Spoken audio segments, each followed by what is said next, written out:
Hello, this week's module introduces you to the idea of taking personal responsibility and avoiding a victim mentality.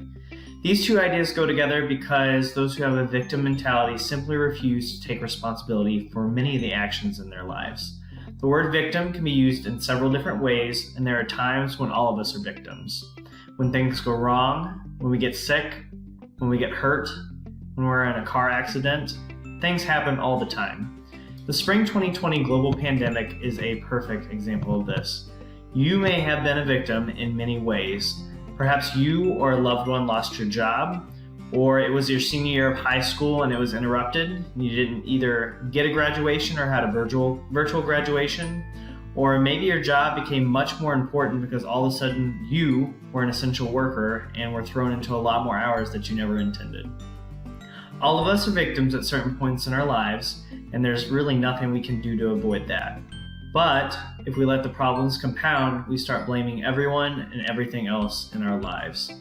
This is when victim mentality sets in. Now, it's not to make light of the pandemic because many of us were very negatively impacted.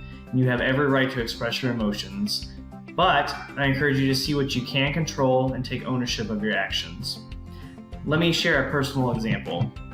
So let's say I'm running late to work, which I have been a few times, and on my drive, I run into the train, which is part of my daily commute.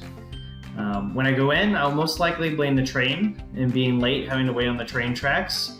But do you hear the victim mentality in that? It's not the train's fault that I was late. The train is, like I said, a very real part of my commute.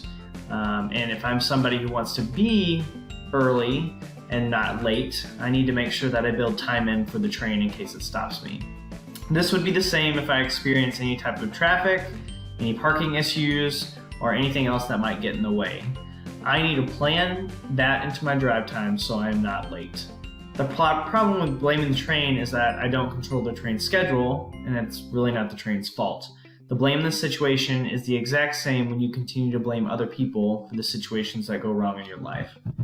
You're going to continue to get the same negative results again and again and again, and taking personal responsibility is not easy. Trust me.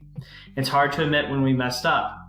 I should walk into work and said, "I'm sorry I'm late," not blaming the train. I didn't leave home soon enough. At that point, I realize I have a problem that I can begin to fix and work on leaving home sooner. It's not hard, and it's something that I have worked on a lot since learning about victim mentality, and I really hope that this lesson helps you as well.